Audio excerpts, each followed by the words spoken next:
दोस्तों नमस्कार और स्वागत है आपका आपके अपने ही YouTube चैनल बीएड एग्जाम पर। और उम्मीद करता हूं दोस्तों आप सब बहुत ही अच्छे होंगे, अपना और अपने माता पिता सबका पूरा ख्याल रख रहे होंगे। दोस्तों आज के इस वीडियो में हम डिस्कस करने वाले हैं गणित शिक्षण विधियों के प्रकार, यानी कि what are the different teaching methods of mathematics. अब ये हम कहाँ बढ़ रहे हैं, ये हमारा टॉपिक है पेडागोजी का।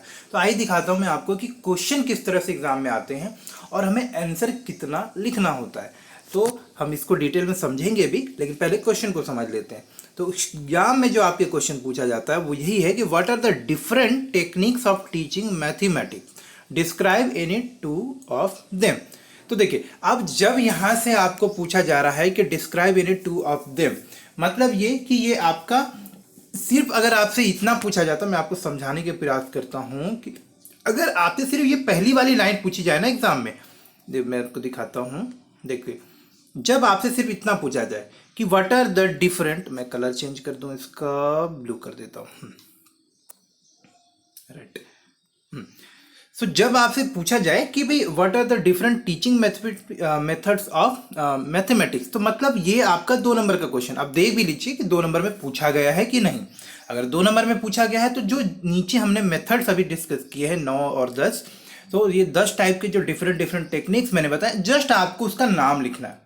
जितना पूछा जाए एग्जाम में आप उतना ही उत्तर लिखिए। इससे क्या होता है, एग्जाम में आपका टाइम भी बचता है और साथ ही साथ आप इफेक्टिव तरीके से दूसरे प्रश्नों पे भी पूरा ध्यान दे पाते हैं।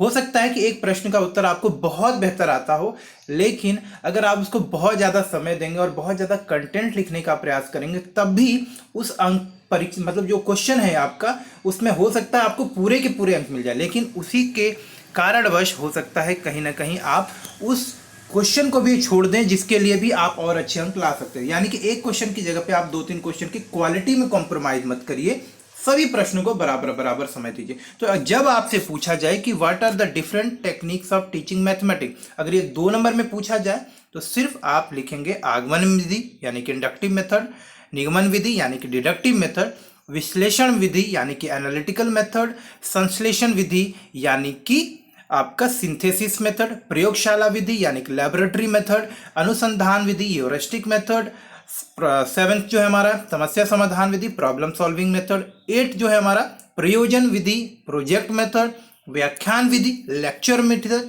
और 10वां जो है विचार विमर्श विधि यानी कि डिस्कशन मेथड। तो 2 नंबर में 50 शब्दों की अगर सब सीमा है तो आप मात्र इतना ही लिखेंगे। ये वैसे भी आप जोड़ लेंगे तो तकरीबन जो है, अगर आप थोड़ा सा ऊपर भूमिका लिखते हैं कि गणित शिक्षण की जो है निम्नलिखित प्रकार के जो है प्रमुख तरीके होते हैं या प्रमुख विधियां होती हैं, इस तरह से करेंगे तो 35-40 वर्ड तो यूं ही हो जाता है। इतना भी आप लिखते हैं आपको पूरे अंक मिलेंगे, क्योंकि जो चीज पूछा जाए उतना ही लिखें। लेकिन अब इसी प्रश्न को थोड़ा इस तरह से समझते हैं। अगर यही प्रश्न आपका 8 नंबर के प्रश्न में पूछे, यानी कि 200 शब्दों वाले प्रश्न में पूछा जाए या फिर 500 शब्दों वाले, तब आपको इसको अपने शब्दों में थोड़ा विस्तार पूर्वक लिखना। तो अभी मैं आपके साथ जो सॉल्यूशन शेयर कर रहा हूं, यानी इस क्वेश्चन का आंसर, वो 8 नंबर के हिसाब से बहुत ही उपयुक्त है। उसमें हम थोड़े और पॉइंट्स ऐड कर देंगे, जो मैं आपको बताता ही चल रहा हूं, और पॉइंट ऐड कर देंगे तो वो आपका 500 शब्दों के लिए भी तैयार हो जाएगा। अगर कंफ्यूजन होगा तो आप मुझे कमेंट जरूर करिएगा, तो हम इसको फिर डिटेल में और डिस्कस कर लेंगे। नोट्स इंग्लिश और हिंदी दोनों में आपको मिल जाएंगे, आप बिल्कुल भी परेशान मत होइए। लेकिन जब भी आप लोग मुझसे नोट्स के लिए बात करते हैं, प्लीज अपना नाम जरूर मेंशन किया करें, यूनिवर्सिटी, क्योंकि अभी एमएसडी के स्टूडेंट्स के साथ में भी हम टीचिंग कर रहे हैं, यानी उनसे भी बात करते हैं, और बीबीएसयू के अलग अलग यूनिवर्सिटी के भी स्टूडेंट्स मुझसे कांटेक्ट करते हैं। तो अपनी यूनिवर्सिटी का नाम, अपना कोर्स, और सबसे इंपॉर्टेंट बात किस सब्जेक्ट के लिए और किस लैंग्वेज में आपको नोट चाहिए वो जरूर लिखिए। तो चलिए अब देखते हैं गणित शिक्षण की विधियों के प्रकार। तो हमने यहाँ पर ये जो आगमन, निगमन, विश्लेषण, संश्लेषण, प्रयोगशाला, अनुसंधान विधि, समस्या समाधान विधि, प्रयोजन विधि, व्याख्यान विधि और विचार विमर्श विधि देखिए, ये प्रमुख तरीके। अब इसमें से क्या हो सकता है कि टीचर को जैसा आवश्यक लगता है, वर्तमान में जिस तरह से बच्चों के साथ में वो चर्चा कर रहा है जिस विषय पे, और सबसे महत्वपूर्ण बात है कि चर्चा की शुरुआत कहाँ से। अगर आप किसी टॉपिक को शुरुआत कर रहे हैं तो हो सकता है वहां पर आपकी शिक्षण विधि कोई अलग हो सकती है। जैसे मैं आपको समझा देता हूं, जब आप शुरुआत में पढ़ाते हैं तो हो सकता है आप आगमन और निगमन विधि का प्रयोग कर सकते हैं। यहाँ पे कि आप किसी विषय के बारे में जो है थोड़ा सा शुरुआती जानकारी देते हैं, इंट्रोडक्शन कराते हैं, फिर आप जो है धीरे धीरे ये सारे मेथड्स का इस्तेमाल। एक टीचर जरूरी है कि सिर्फ एक ही मेथड से पढ़ाता, हो सकता है आप जो है अगर 10 चैप्टर्स पढ़ा रहे हैं या एक ही यूनिट को अगर 4 दिन तक पढ़ाते हैं तो ये सारे 10 के 10 तरीके कहीं ना कहीं आप अलग अलग समय पर इस्तेमाल कर रहे होंगे। देखिए व्याख्यान विधि में क्या टॉपिक को समझा दिया, अब उसको डिटेल में समझाना है तो आप जो 9वें नंबर पर व्याख्यान विधि है आप इसका इस्तेमाल करते हैं। अगर आपने बच्चों को जो है अब सिखा दिया, अब चाहते हैं कि बच्चे उसको प्रैक्टिकली करके देखें तो आप फिर उनको प्रयोजन विधि यानी कि प्रोजेक्ट मेथड से करके बताएंगे। अब आप चाहते हैं कि बच्चे ने सब कुछ सीख लिया है, प्रोजेक्ट भी बना लिया, अब आप चाहते हैं कि बच्चे जो है उसको करके दिखाएं तो आप फिर उनके सामने कोई समस्या देंगे, कोई काम करने को देंगे और उससे वो समस्या समाधान विधि से प्रॉब्लम सॉल्विंग मेथड से उसको सीखेंगे। तो आप प्रॉब्लम सॉल्विंग मेथड का इस्तेमाल कर रहे हो। आप चाहते हैं कि बच्चे अपनी तरफ से कुछ काम कर रहे हैं, कुछ सीख के लाएं, अपनी तरफ से कोई जानकारी इकट्ठी करके लाएं ताकि अलग अलग बच्चों के विचार भी आप समझ पाएं कि बच्चे आपने जो बताया है उसे किस हद तक सीख पाए हैं। अगर ये बात आपको जाननी है तो फिर आप उनको क्या करोगे, ह्यूरिस्टिक मेथड से यानी कि अनुसंधान विधि से आप उनको सीख रहे हो। आप उनको कुछ काम दोगे, आप उनको कोई प्रश्न दोगे, आप उनको कोई टॉपिक दोगे और आप बोलोगे कि अब आप इस पर अपनी तरफ से जानकारी इकट्ठी करिए विभिन्न स्रोतों, चाहे वो इंटरनेट हो, लाइब्रेरी हो, अपने दोस्तों से, अपने परिवार वालों से, अपने बड़ों से चर्चा करके इस पे मुझे कुछ इंफॉर्मेशन दीजिए, नए विचार। और विचार विमर्श विधि का भी इस्तेमाल होता है। जब इस तरह की सारी चीजें हो गई, अब क्लासरूम में आप क्या कर सकते हैं, ग्रुप डिस्कशन करा सकते हैं, बच्चों को बोल सकते हैं ठीक है आपको क्या पता चला इस विषय के बारे में, आप अपने विचार बताइए। आप उनके विचारों को सुनते हैं, फिर दूसरे बच्चों को अवसर देते हैं, तो विचार विमर्श मेथड का भी इस्तेमाल किया जा सकता है। तो एक ही क्लासरूम में हो सकता है एक ही टॉपिक के ऊपर एक शिक्षक जो है आवश्यकता अनुसार, समय के अनुसार और किस तरह से टॉपिक को वो धीरे धीरे आगे बढ़ा रहे हैं उसके अनुसार वो अलग अलग जो मेथड्स होते हैं, हमारे अलग अलग जो तरीके हैं शिक्षण के, उसका प्रयोग करते रहते हैं। ऐसा बिल्कुल भी नहीं है कि सिर्फ एक ही कोई मेथड टीचर पकड़कर या एक ही विधि से ही वो पूरा शिक्षण कर दे, क्योंकि एक ही माध्यम से आप शिक्षण नहीं कर सकते। उदाहरण के लिए अगर आप जो है बच्चों को हर एक चीज पढ़ने के लिए सिर्फ प्रोजेक्ट मेथड देंगे तो शायद वो ठीक से नहीं समझ पाए, क्योंकि प्रोजेक्ट मेथड से सीखने के लिए यानी कि प्रयोजन विधि से सीखने के लिए पहले तो बच्चे को कुछ आधारभूत ज्ञान होना चाहिए, उसको कुछ समझ विकसित करना होगा, उसको कुछ अनुभव होना चाहिए, तभी तो उस अनुभव के आधार पर कुछ नया करने का प्रयास करेगा। अगर आप विचार विमर्श करने की बात करते हैं बच्चों के साथ में, बच्चों को आप चाहते हैं कि बच्चे विचार विमर्श के माध्यम से अपने जो भी उन्होंने सीखा है, दे शुड रिफ्लेक्ट कि क्या उन्होंने सीखा, अपने जो अनुभव उन्होंने क्या सीखा है वो अब आपको वो बताएं, तो इसके लिए पहले उनको कुछ सिखाना पड़ेगा। तो ये सारी चीजें करने के लिए हमें अलग अलग स्तर पर, अलग अलग समय पर अलग अलग शिक्षण विधियों का इस्तेमाल करना पड़ता है। और क्योंकि गणित जो है एक ऐसा विषय है जो कि सूत्र दर सूत्र एक दूसरे टॉपिक से जुड़ा होता है, जो हम पहले पढ़ते हैं उसी से अगला टॉपिक रिलेटेड होता है, फिर उससे अगला रिलेटेड होता है, और हर एक बिंदु जो है, हर एक टॉपिक जो है कहीं ना कहीं एक पिछले टॉपिक के साथ में जुड़ा होता है। तो इस तरह से हम समझ सकते हैं कि हमें जो है गणित शिक्षण के दौरान में हर एक समय पर अपनी आवश्यकता अनुसार, जिस तरह की आवश्यकता हो और बच्चों की जैसी आवश्यकता हो, महत्वपूर्ण बात है, क्योंकि हम छात्र केंद्रित, child centred, student centre environment में स्टडी करा रहे हैं, हम इंक्लूसिव एजुकेशन को सजेस्ट करते हैं, हम उसको सपोर्ट करते हैं, तो हमें कहीं ना कहीं हमें एक ऐसे तरीके का इस्तेमाल करना पड़ेगा जिससे कि बच्चे के सीखने और समझ में आपकी विकास हो, ना कि सिर्फ आप अपना सिलेबस या कोर्स पूरा करते हैं। तो देखिए, teachers may adopt any method according to the specific unit of the syllabus, available resources and number of students in a class। इससे आप समझ गए होंगे कि क्लास में बच्चों की संख्या कितनी है, आप क्या विषय पढ़ा रहे हैं, सिलेबस का कौन सा हिस्सा है, कौन सा विषय है और कौन सा टॉपिक है, उसके अनुसार जो है आप शिक्षण विधियों का चयन कर सकते हैं। आइए पहले देख लेते हैं आगमन विधि यानी कि इंडक्टिव मेथड। अब जैसा कि इसका नाम है, आप इसको समझ पा रहे होंगे, अगर समझने का प्रयास करेंगे तो यहाँ पे हम आराम से इसको समझ पाएंगे। देखिए, इंडक्टिव मेथड, इस विधि में प्रत्यक्ष अनुभव, उदाहरणों तथा प्रयोगों का अध्ययन कर नियम निकाले जाते हैं तथा ज्ञात तथ्यों के आधार पर उचित सूझबूझ से निर्णय लिया जाता है। इसमें शिक्षक छात्रों को अध्ययन करवाता है, प्रत्यक्ष से प्रमाण की ओर ले जाता है, स्थूल से सूक्ष्म की ओर ले जाता है और विशिष्ट से सामान्य की ओर ले जाता है। जैसे मैं आपको एक उदाहरण देता हूं, देखिए इसमें क्या है, इस विधि में प्रत्यक्ष अनुभव, जैसे कि आपको बोलेगा कि उदाहरण के लिए मैं आपको बताता हूँ, गणित शिक्षण का ही एक उदाहरण ले लेते हैं कि एक क्वेश्चन टीचर सॉल्व करके दे देते हैं आपके सिंपल कि 2+2 अगर हम जोड़ते हैं तो क्या होता है 4, 2+3 अगर हम लोग जोड़ते हैं तो होता है 5। तो टीचर ये बताता है कि जब दो संख्याओं का हम योग करते हैं तो उसका योग हम साइड में लिखते हैं, यानी कि योग का अगर वो नियम बता रहा है। तो उन्होंने एक प्रत्यक्ष उदाहरण दे दिया आपको 4-5 इस तरह से क्वेश्चन सॉल्व करके दिखा दिए। उन्होंने कुछ आपको एग्जांपल भी दे दिए कि भाई 2 फल राम के पास है, 2 फल मनोज के पास है। अब राम के फल और मनोज के फल दोनों ही के फल अगर एक साथ ले लिए जाए तो जिसके पास भी दोनों के फल मिल गए, मतलब कि मतलब मैंने ले लिया तो मेरे पास टोटल कितने फल हो गए। तो इस तरह के उदाहरण से भी अगर आपको एक अनुभव करा दिया कि भाई इस तरह से संख्या बढ़ती है, जब दो जगह की संख्याओं को जोड़ा जाए तो संख्या का मान जो है बढ़ जाता है, योग से मान बढ़ता है। इस तरह के उदाहरण देने के बाद अब वो आपको बोलेंगे कि आप 3+5 को जोड़कर दिखाइए।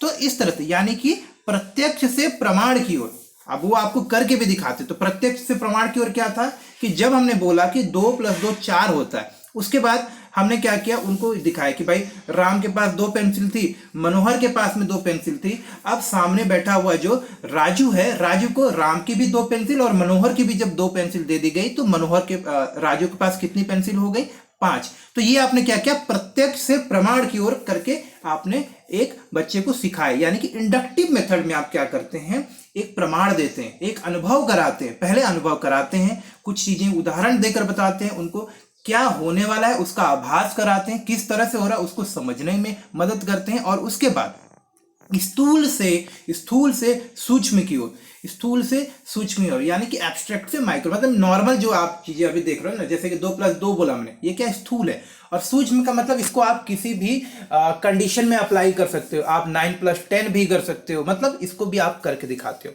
विशिष्ट से सामान्य, अभी हमने सिर्फ उनको विशिष्ट क्या था कि हमने 2+2 दिखाया, 3+3 दिखाया, 5+5 दिखाया, इस तरह से विशिष्ट उदाहरण दिखाए थे। अब इसको हम लोग सामान्य करवा सकते हैं। हम बोल सकते हैं कि आपको 13.5 और 12.5 को आप जोड़कर देखिए, आपके 26 हो जाएंगे। तो इस तरह से वो हर एक स्थिति में जोड़कर उनको दिखाएंगे कि जब भी दो संख्याओं का योग करते हैं तो वो संख्या योग फल जो होता है वो बड़ा मिलता है या फिर ज्यादा होता है। इस तरह के उदाहरण आप करके उनको बताते हैं। तो प्रत्यक्ष से प्रमाण की ओर, स्थूल से सूक्ष्म की ओर और विशिष्ट से सामान्य की ओर, ये उदाहरण होता है। इस तरह के उदाहरण या इस तरह से शिक्षण कराया जाता है। किसमें, आपके आगमन विधि इंडक्टिव मेथड। अब देखिए ये क्वेश्चन आपके सीटेट यूपीटेट जैसे एग्जाम में भी आता है, तो आपको ये बहुत ही काम आने वाला है। तो उम्मीद करता हूँ आगमन विधि समझिए। आगमन विधि जहाँ की आप पहले उदाहरण देते हैं, पहले बच्चों को अनुभव कराते हैं जिस विषय को आप पढ़ रहे हैं या जो चीज़ आप समझाना चाहते हैं, और फिर उससे जो है उनको प्रयोग करवाते हैं, उनका अभ्यास करवाते हैं, जिससे कि बच्चे उस विषय के ऊपर अपना अनुभव कर पाए, उस विषय के ऊपर अपनी समझ को विकसित कर पाए। अब पढ़ते हैं आगमन विधि में प्रयुक्त जो आपके स्टेप्स होते हैं वो देखते हैं यहाँ पे। आगमन विधि में प्रयुक्त जो चरण है, सर्वप्रथम हम एक उदाहरण प्रस्तुत करते हैं, फॉर एग्जाम्पल देते हैं। उस उदाहरण का निरीक्षण किया जाता है, ऑब्जर्वेशन किया जाता है। जैसे उदाहरण मैंने आपको बताया कि 2+2 या फिर आप बोल सकते हो 3+9 12 होता है। फिर उसमें हम देखते हैं, इसका परीक्षण करते हैं, क्या हुआ, 3 और 9 जब इनको मिलाए तो 12 होते हैं। तो अब ऑब्जर्वेशन किया। इसी तरह और सारे एग्जाम्पल ले सकते हैं कि भाई 5+3 8+7 9+11, इस तरह से जोड़ के कई सारे उदाहरण लेकर उनका ऑब्जर्वेशन करते हैं। सब में हम करके उनका ऑब्जर्वेशन करते हैं, उनका निरीक्षण करते हैं। उस उदाहरण के आधार पर हम एक नियम बनाते हैं और जिसका हम सामान्यीकरण करते हैं, जिसका हम जनरलाइजेशन करते हैं। तो सभी उदाहरणों के साथ हमने यही देखा कि जब दो संख्याओं को, अलग अलग दो संख्याओं को हम योग करते हैं तो योग फल जो है हमेशा ज्यादा होता है। उस सामान्य नियम का परीक्षण करके उसका सत्यापन किया जाता है। यानी कि जो नियम, जैसे कि 9+3 5+8 7+9 9+11, ये सब जोड़ के हमने क्या किया, हम उनको यही बता रहे हैं कि जब दो संख्याओं का योग कर रहे हैं तो हमें उससे एक बड़ी संख्या, यानी कि योग फल जो होता है वो हमेशा दोनों संख्याओं के अलग अलग संख्याओं से भी हमेशा बड़ा ही होता है। यानी कि 9 और 3 को जब हम जोड़ते हैं तो 12 आता है। 9 और 12 जो योग फल है हमारा 9 से भी बड़ा होगा और 3 से भी बड़ा होगा। तो ये हमने एक क्या दिया, एक उदाहरण दिया। इसी तरह से जब हम 5 और 3 को जोड़कर बताते हैं तो हम बताते हैं कि योग फल आया 8, और जब योग फल 8 आया तो ये 5 से भी बड़ा है और योग फल 3 से भी बड़ा। उम्मीद करता हूँ ये आप चीज समझ पा रहे हो। आगमन विधि के प्रमुख गुण क्या है, देखिए आगमन विधि के जो प्रमुख गुण है, यह क्या है, एक वैज्ञानिक विधि है। जिससे बालकों में नवीन ज्ञान को खोजने का मौका उपलब्ध होता है। ज्ञात से अज्ञात की ओर, सरल से जटिल की ओर चलकर बालकों में मूर्त उदाहरणों से सामान्य नियम निकलवाए जाते हैं, जिससे कि बालकों में जिज्ञासा बनी रहती है। अब जैसे कि दो बच्चे को बोला ना कि 3+3 जोड़ लो, 5+3 जोड़ लो, उसको बड़ा मजा आ गया, तो फिर वो क्या करता है, अपनी तरफ से नए नए नंबर लेकर जोड़ता है और उसका एक्साइटमेंट बना रहता है, जिज्ञासा बनी रहती है। वो फिर कहीं रोड पर भी जा रहा है, घर में भी है, तो 4 चीजें जोड़कर देखता है कि कितना आया।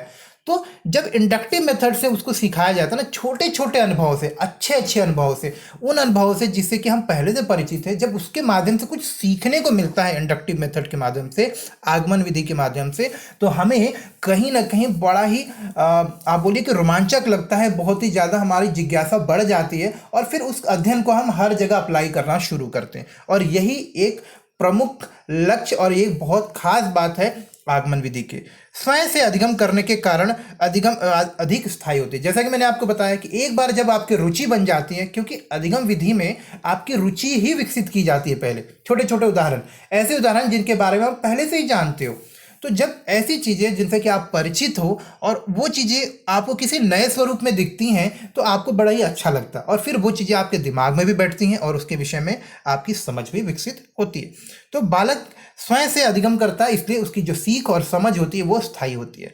बालक स्वयं ही समस्या का निवारण करके अपने विश्लेषण से प्राप्त करते हैं, जिससे उनका अधिगम स्थायी बना। क्योंकि देखिए, रिसर्च करते हैं ना, आपने 4 उदाहरण दिए, बच्चे 5 उदाहरण घर से खुद करके आते हैं, तो जब उनके उदाहरण से भी वो करते हैं और उस पर उनका परिणाम सही आते हैं, तो उनकी स्थायी जो शिक्षा क्या होती है, उनका जो अधिगम होता है वो स्थायी हो जाता है। व्यवहारिक और जीवन से लाभप्रद विधि, क्योंकि ये विधि जो है हमारे जीवन से, आसपास के उदाहरणों से जुड़ा होता है, तो ये ज़्यादा लाभप्रद है और इसमें सीखने की जो गति भी होती है वो काफ़ी अच्छी और काफ़ी लंबे समय तक बच्चे सीख के, इसको स्थायी रूप से सीख के समझ को बनाए रखते हैं। आगमन विधि के कुछ दोष हैं। देखिए, इसमें समय अधिक लगता है, क्योंकि देखिए हम छोटे छोटे अनुभव के माध्यम से सीखना जो है देने का प्रयास करते हैं। पहले एक उदाहरण देंगे, फिर 2 उदाहरण देंगे, फिर बच्चों में अगर कुछ समझ की कमी है तो उसको दूर करने की कोशिश करेंगे, फिर बच्चों से वो काम करवाएंगे, तो इसमें समय अधिक लगता है। अधिक परिश्रम और सूझ की आवश्यकता। देखिए, टीचर को ना इसमें काफ़ी मेहनत करनी पड़ जाती है और इसको सही तरीके से संचालित करना इस विधि से शिक्षा को भी एक कठिन काम है और एक गुण और कौशल का काम है। यानी कि शिक्षक को भी अनुभव होना चाहिए और इसका अच्छा कौशल होना चाहिए आगमन विधि के इस्तेमाल का। एक तरह से अपूर्ण विधि है, क्योंकि खोजे गए नियमों या तथ्यों की जांच के लिए निगमन विधि की जरूरत पड़ती है। अब ठीक है, वो एक कुछ ना कुछ तो बात होती ही है। बालक यदि किसी अशुद्ध नियम की प्राप्ति कर ले तो उसे सत्य को प्राप्त करने में अधिक श्रम व समय की जरूरत पड़ती है। हाँ, ये एक त्रुटि भी है कि अगर मान लीजिए बालक ने जो आपने बताया और उसी तरह से कोई अपना एक कार्य किया, कोई प्रोजेक्ट किया और उसमें अगर उसके परिणाम गलत आ जाते हैं, तो उस समय उसको थोड़ी समस्या का सामना करना पड़ता है और फिर सही उत्तर या सही समाधान ढूंढने में उसे थोड़ी चुनौतियों का सामना करना पड़ता है। तो हर एक विधि की अपनी कुछ खासियत और कुछ नुकसान होते हैं। निगमन विधि, जिसे हम लोग डिडक्टिव मेथड बोलते हैं, इस विधि में पहले से सत्यापित नियमों व सूत्रों का प्रयोग करके अध्यापक छात्रों की समस्या का समाधान करते हैं। नियम से उदाहरण, फॉर एग्जाम्पल, जब हम उनको बोलते हैं कि आप जो है, जैसे कि हम लोग ग्रामर पढ़ते हैं या फिर हम लोग गणित में ही पढ़ते हैं कि गणित में ही आप देखोगे कि लीनियर इक्वेशन होते हैं। हमने पढ़ा है ना, एक रेखीय क्या बोलते हैं उसको, समीकरण, रेखीय समीकरण, द्विघातीय समीकरण, जो इनको क्वाड्रेटिक इक्वेशन बोलते हैं, इस तरह। तो सबके अपने नियम होते हैं। तो नियम से जब हम किसी चीज़ को सॉल्व करते हैं, यानी कि पहले से निर्धारित नियम है और उसी के आधार पर आपको काम करना है। सामान्य से विशिष्ट की ओर, सूक्ष्म से स्थूल की ओर, बिल्कुल उल्टा होता है ये आगमन विधि का, निगमन विधि। प्रमाण से प्रत्यक्ष की ओर। अब आपने देखा कि देखिए यहाँ पर 2 चीज़ें रखी हुई हैं, यहाँ पर 12 है, 2 संख्याओं का, 2 संख्याएं यहाँ पर आपको मतलब ऑब्जेक्टिव में होगा ना कि 2 संख्याओं का योग 12 दिया हुआ है, तो वो 2 संख्याएं क्या हो सकती हैं, 4 और 8, 9 और 3, या फिर इस तरह से दिया, तो आपको उसमें से पता करना पड़ेगा। यानी कि प्रमाण से प्रत्यक्ष की ओर, सूक्ष्म से स्थूल की ओर, इस तरह से आपको करके सीखना पड़ता है। निगमन विधि के गुण देखिए, प्रॉपर्टीज ऑफ डिडक्टिव मेथड। यह एक सरल और सुविधाजनक विधि है, स्मरण शक्ति के विकास में सहायक है, संक्षिप्त और व्यवहारिक विधि है और बालक इस विधि में तेजी से सीखते हैं। निगमन विधि के कुछ दोष भी हैं।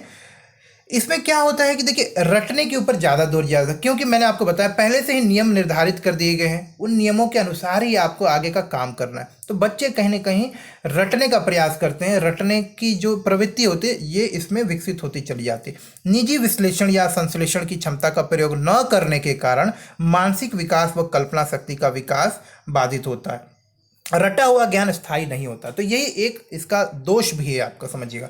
छोटी कक्षाओं के लिए सर्वथा अनुपयुक्त विधि है। अब यहाँ पर देखिए अनुपयुक्त विधि क्यों, कि जो छोटी कक्षाएं हैं ना वहाँ पर ये ज़्यादा काम नहीं करता है, ठीक है। तो ये कुछ इसकी खासियत थी, निर्गमन विधि के दोष और गुण हमने यहाँ पर देखे। यहाँ पर अब देखते हैं विश्लेषण विधि, जिसे हम लोग बोलते हैं एनालिटिकल मेथड। किसी विधान या व्यवस्था क्रम की सूक्ष्मता से परीक्षण करने की तथा उसके मूल तत्व को खोजने की क्रिया को विश्लेषण नाम दिया जाता है। यानी कि किसी जो आपके सामने कोई सिद्धांत है, आपके सामने कोई सिस्टम है, अगर हम उसका अध्ययन करते हैं, उसके बारे में जांच पड़ताल करते हैं और हम जब किसी निष्कर्ष पर पहुंचते हैं ना, तो हम कहते हैं कि हमने उसका विश्लेषण किया। तो जब किसी विधान या व्यवस्था क्रम की सूक्ष्मता से परीक्षण की जाए और उसके मूल तत्वों के बारे में हमें कोई जानकारी मिल जाए, तो हम कहते हैं कि हमने उसका विश्लेषण किया। जैसे कि डॉक्टर जब आपके पास जाते हैं, आप डॉक्टर के पास, तो वो आपकी बीमारी का क्या करता है, विश्लेषण करता है। वो आपकी बीमारी से संबंधित जो भी तथ्य हो सकते हैं, जो जानकारी होती है, वो आपसे पूछता है, अपने अनुभव के आधार पर वो जानने का प्रयास करता है। तो वो क्या करता है, आपका विश्लेषण करता है। यह विधि अज्ञात से ज्ञात की ओर ले जाती है। अब डॉक्टर क्या करता है, उसको पता नहीं है शुरुआत में कि आपको हुआ क्या है, तो वो क्या करता है, आपका परीक्षण करता है, आपसे प्रश्न पूछता है, आपकी तकलीफ के बारे में पूछता है। तो इसमें अज्ञात से ज्ञात की ओर ले जाया जाए। जैसे कि आपको गणित में कोई प्रश्न मिल जाए तो इसके हम लोग सॉल्यूशन करते हैं। तो सॉल्यूशन अभी हमें पता नहीं होता है, लेकिन हमें ज्ञात क्या है, फॉर्मूला पता है, तो हम फार्मूला का इस्तेमाल करते हैं। तो इसमें हम अज्ञात से ज्ञात की ओर तो फार्मूले का अप्लाई करते हैं और क्वेश्चन का आंसर हमें नहीं पता, यानी कि क्वेश्चन का आंसर हमें अज्ञात है और उसको जब हम फार्मूले से यूज करेंगे तो हमें ज्ञात होगा उत्तर। तो अज्ञात से ज्ञात की ओर चलते हैं। इसका प्रयोग रेखा गणित में प्रमेय, निर्मेय आदि को सिद्ध करने में प्रयुक्त होता है। जैसे कि पाइथागोरस प्रमेय, कर्ण का वर्ग, ये कर्ण का वर्ग आप लोगों ने पढ़ा होगा ना। तो ये देखिए एच स्क्वायर, इसमें क्या होता है P square plus B square, अगर मैं गलत नहीं हूं तो, ठीक है। तो कर्ण का वर्ग क्या होता है, आधार और लंब का, परपेंडिकुलर और बेस के वर्ग के बराबर। तो इस तरह से हमको पता होता है। तो ये सारी संख्याएं जब हम इसमें रखते हैं तो हमको जो है कर्ण का वर्ग मिलता है, यानी कर्ण की लंबाई मिल पाती है। तो अज्ञात से ज्ञात की ओर हम लोग जाते हैं। विश्लेषण विधि के कुछ गुण भी हैं यहाँ पर। यह एक मनोवैज्ञानिक विधि है जो बालकों में जिज्ञासा उत्पन्न कर उनमें अध्ययन के प्रति रुचि उत्पन्न करती है। स्वयं समस्या समाधान करने के कारण हल खोजने पर बल देने पर जोर दिया जाता है। तो बच्चों को स्वयं समस्या का समाधान खोजने और हल खोजने पर जो है प्रोत्साहित किया जाता है। अन्वेषण क्षमता अर्थात खोज करने की क्षमता का विकास होता है और स्थायी ज्ञान उत्पन्न होती है। विश्लेषण विधि के कुछ दोष भी हैं, तो वो भी देखते हैं। यह विधि अज्ञात से ज्ञात की ओर चलती है। इसका प्रयोग, अच्छा ये तो हम लोग पढ़ ही चुके हैं, माफ करिएगा। हाँ, इसके कुछ दोष देखें। विश्लेषण विधि के दोष क्या हैं? अधिक समय लेने वाली विधि है ये। कुशल अध्यापक की जरूरत होती है और अधिक तर्क शक्ति, सूझ शक्ति की आवश्यकता होती है। यानी कि थोड़ा सा इस विधि का इस्तेमाल करने के लिए अनुभव होना चाहिए और बच्चों का भी मानसिक स्तर थोड़ा बड़ा, यानी कि ऊपर वाली क्लासेस में जब बड़े बच्चों के साथ में अगर इस विधि से शिक्षण किया जाए तो ज़्यादा लाभ मिल सकता है। छोटी कक्षा के बालकों के लिए यह अनुपयोगी माना जाता है, जैसा कि मैंने आपको बताया। तो थोड़े मानसिक रूप से अगर बच्चे ज़्यादा सूझबूझ वाले हैं, शिक्षक को भी अनुभव है, तो ये विधि ज़्यादा उपयोगी और कारगर साबित होती है। संश्लेषण विधि, जैसा कि नाम से पता है कि कुछ संश्लेषण करें, सिंथेसिस। संश्लेषण का अर्थ होता है अनेक को एक करना, अर्थात इस विधि में कई विधियों का उपयोग करके समस्या का समाधान करने पर बल दिया जाता है। यानी कि आप कई सारी तकनीक का इस्तेमाल करके एक समस्या को सॉल्व करते हैं। हिंदी पढ़ाने में पहले वर्णमाला सीखकर तब शब्दों का ज्ञान कराया जाता, तत्पश्चात शब्दों से वाक्य बनवाए जाते हैं। तो सबसे पहले आपने क्या सीखा? व्याकरण के नियम, वर्णमाला, वर्णमाला से फिर आपने शब्द बनाना सीखा और शब्द बनाने के बाद फिर आपने वाक्य बनाना सीखा। तो इस तरह से संश्लेषण विधि के कुछ प्रमुख गुण हैं। ज्ञात से अज्ञात की ओर ले जाती है। ज्ञात से अज्ञात यानी कि वर्णमाला के नियम आपको पता थे, शब्द बनाने के नियम आपको पता थे, वाक्य बनाने के नियम आपको पता थे, तो ज्ञात से अज्ञात की ओर आप ले जाते हैं। तो इन सभी विधियों का इस्तेमाल करके जो है आप जो है कुछ नया करते हैं, यानी अज्ञात चीज़ की खोज करते हैं या अज्ञात चीज़ आप प्राप्त करते हैं, अर्थात ज्ञात नियमों का प्रयोग करके आप अज्ञात परिणाम की प्राप्ति करते हैं। उदाहरण, एक वृत्त की त्रिज्या मान के चलिए 9 सेमी है, तो वृत्त का क्षेत्रफल कितना होगा, यानी कि एक सर्कल है जिसका रेडियस 9 सेंटीमीटर का है, तो उसका आपको क्षेत्रफल पता करना। तो ये क्या अज्ञात था आपको क्षेत्रफल, लेकिन वृत्त की त्रिज्या तो आपको पता है, तो वहां से आपने अज्ञात क्या है क्षेत्रफल, ज्ञात क्या है आपका, जो भी ज्ञात है वो आपको पता करना है। चलिए, सरल व सुविधाजनक विधि मानी जाती है। समस्या का समाधान इसमें तीव्रता से हो सकता है और स्मरण शक्ति के विकास में भी सहयोगी है। ज़्यादातर गणितीय समस्याओं का समाधान जो इसी विधि से किया जाता है, यानी कि सिंथेसिस मेथड, संश्लेषण मेथड से ही हम लोग ज़्यादातर गणित के प्रश्नों का हल करते हैं। संश्लेषण विधि के कुछ प्रमुख दोष हैं। देखिए, इसमें रटने की प्रवृत्ति पर भी जोर दिया जाता है, क्योंकि बहुत सारे फॉर्मूले वगैरह आपको याद करने पड़ते हैं, जिसमें अन्वेषण क्षमता के विकास का मौका थोड़ा कम ही मिल पाता है। नवीन ज्ञान, तार्किक क्षमता और चिंतन रहित विधि है, तो अर्थात इससे विकास में सहयोग नहीं होता। ऐसा पूरी तरह से सही नहीं है, लेकिन थोड़ा सही है, क्योंकि देखिए हमको जो पहले से पता फॉर्मूले हम उन्हीं का इस्तेमाल कर रहे होते हैं, तो कहीं ना कहीं कुछ नया करने के अवसर थोड़े कम मिलते हैं। इस विधि में अर्जित ज्ञान अस्थायी होता है, अर्थात जब एक सूत्र याद है तभी तक समस्या का हल निकाला जा सकता है। अगर सूत्र भूल गए, हाँ ये बात तो है, अगर हम किसी एक सूत्र पर आधारित समस्या समाधान जानते हैं, तो अगर सूत्र के बारे में हमें थोड़ी भी त्रुटि होती है या हम भूल जाते हैं, तो हमारा काम जो है, यानी कि हमारा जो उत्तर है वो गलत होगा। छोटे बालकों में चिंतन शक्ति का ह्रास करती है। अब फॉर्मूला वगैरह याद करना, कोई कॉन्सेप्ट याद करना छोटे बच्चों के लिए थोड़ा मुश्किल काम है, और क्योंकि ये कॉम्प्लिकेटेड होता है, टफ भी होता है, तो बच्चों को ये थोड़े मुश्किल होती है, और ये कहीं ना कहीं उनकी स्मरण शक्ति को मतलब प्रभावित करती है, क्योंकि वो सीख नहीं पाते, तो उनको एक प्रेशर महसूस होता है, उनको एक टेंशन होती है। पांचवा विधि है प्रयोगशाला विधि, लैबोरेटरी मेथड। इस विधि का प्रयोग करने के लिए हमें प्रयोगशाला की जरूरत होती है, जिसमें हम समस्याओं को यांत्रिक तरीकों से हल करते हैं, जैसे कि पाइथागोरस प्रमेय का प्रयोगशाला में सिद्ध कर रहा है, जैसा कि यहाँ पर आप देख रहे हो। यह विधि रुचिकर है, स्थायी अधिगम का स्रोत है, क्योंकि देखिए आप जब प्रैक्टिकली कोई काम करते हैं तो आपको अच्छा लगता है, और आप जो भी काम अगर खुद फिजिकली करते हैं ना, किसी चीज़ को देख कर छू कर आपने प्रैक्टिकली उसको किया हुआ है, व्यवहारिक रूप से किया हुआ, तो वो आपको सीखने में मदद करती है, और उसका अधिगम भी आपके साथ जो है लंबे समय तक रहता है। तर्क क्षमता, निगमन क्षमता का विकास होता है, और ये रचनात्मकता का भी विकास करने में सहायक होता है। देखिए आप जब प्रैक्टिकल कर रहे होते हो तो उसमें आप अपना अनुभव और अपना ज्ञान भी लगाते हैं, फिर कुछ नई बातें भी जो आपके दिमाग में आइडियाज़ आ रहे होते हैं, नई सोच होती है, नई चिंतन करते हैं, उससे भी आप कुछ नया करते हैं। तो रचनात्मक सोच को विकसित करती है, आपके अंदर क्रिएटिव थिंकिंग को विकसित करती है, और आपके अंदर जो सोचने और समझने की जो विधि है उसको भी ये विकसित करती है। यहाँ पर प्रयोगशाला विधि के कुछ प्रमुख दोष हैं, जिसमें कि देखिए थोड़ी खर्चीली विधि है, क्योंकि जैसे हमने बताया प्रयोगशाला विधि है, तो आपके लिए परम आवश्यक हो जाता है कि आपके पास प्रयोगशाला हो, प्रयोगशाला में आवश्यक यंत्र उपकरण हो, प्रयोगशाला में इस्तेमाल की जाने वाली वो सारी चीज़ें हो, मैनुअल्स हो, तो ये कहीं ना कहीं एक्स्ट्रा खर्च हो जाता है।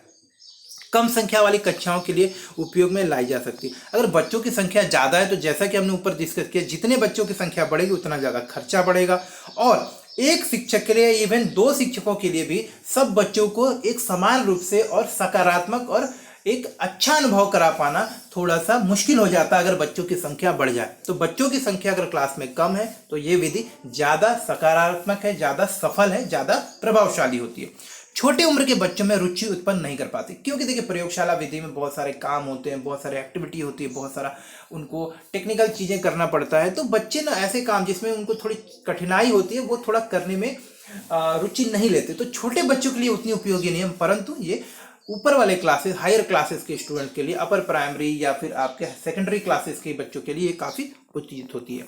अनुसंधान विधि, हेयरिस्टिक मेथड, बोधपूर्वक किए गए प्रयत्नों से तथा तथ्यों को संकलित करके सूक्ष्मग्राही तथा विवेचक बुद्धि से उसका अवलोकन या विश्लेषण करके नए तथ्य या सिद्धांतों की खोज करना ही तो अनुसंधान विधि। इसको समझाता हूं मैं आपको। अनुसंधान विधि यानी कि बोधपूर्वक किए गए प्रयत्न, मतलब आपको पता है कि आप क्या कर रहे हो। आपको मैं समझा देता हूं इसको, देखिए एक एक पॉइंट को।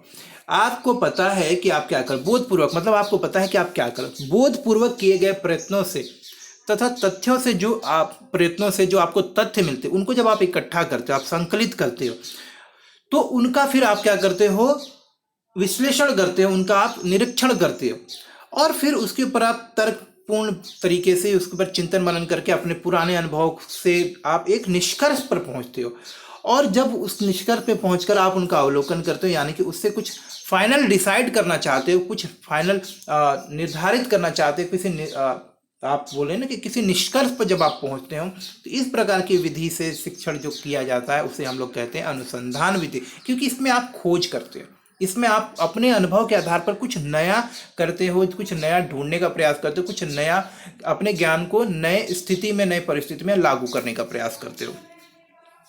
माफ करिएगा, हाँ, एक मिनट दोस्तों, जस्ट अ मिनट।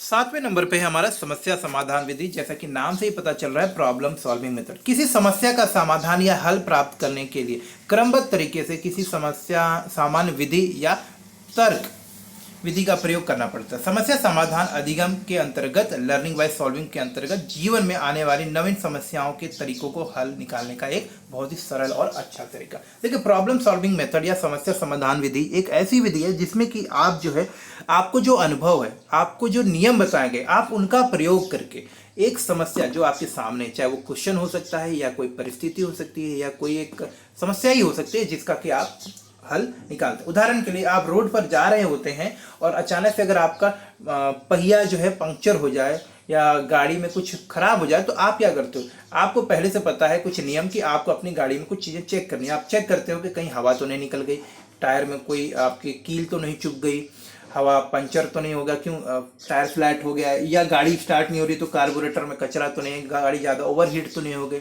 तो इस तरह से आपको पहले से पता कुछ नियम है, आप उनके आधार पर आप जो है अपनी समस्या का समाधान करते हो और कुछ नया भी ट्राई करते हो।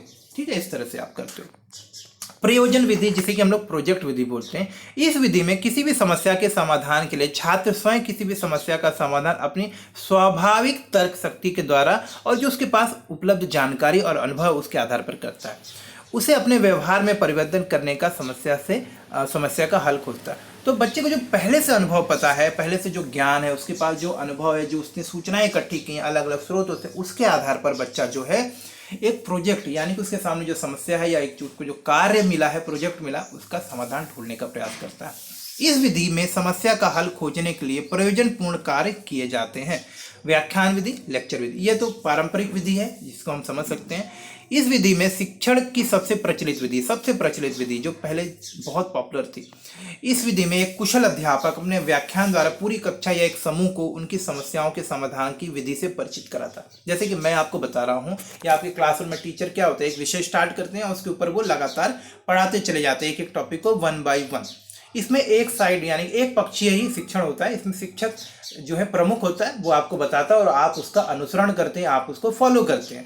तो जब इस तरह से आप पढ़ते हैं तो इसमें कहीं ना कहीं आप देखते हो कि शिक्षक के द्वारा जो चीज़ें बताई जाती हैं, आप जस्ट उसको कॉपी पेस्ट कर रहे होते हो या उसको आप सीख रहे होते हैं। ये विधि आप बोल सकते हो कि ये अध्यापक केंद्रित है, ये छात्र केंद्रित नहीं है, क्योंकि इसमें मुख्य भूमिका जो होती है वो शिक्षक की होती है। लेकिन यह भी विधि जो है शिक्षक प्रयोग करते हैं। मैंने आपको बताया ना कि अभी सिर्फ इसी विधि से नहीं पढ़ाया जाता, लेकिन यह विधि भी प्रयोग करना आवश्यक है, क्योंकि कुछ विषयों में पहले, जिस विषय में बच्चों को बिल्कुल भी ज्ञान नहीं है, उसमें बच्चों को पहले ही शामिल कर लेना ठीक नहीं होगा। तो यहाँ पर व्याख्यान विधि का इस्तेमाल होता है। तो कुछ देर तक कुछ टॉपिक पर व्याख्यान विधि बहुत उचित होता है और उसके बाद फिर हम अलग अलग विधियों से सीखने का प्रयास करते हैं। विचार विमर्श विधि, डिस्कशन मेथड, इस विधि में बालक या अध्यापक अपने तर्कों द्वारा अपनी समस्याओं को एक दूसरे के अनुभव व ज्ञान के आधार पर सुलझाने का प्रयास करते हैं।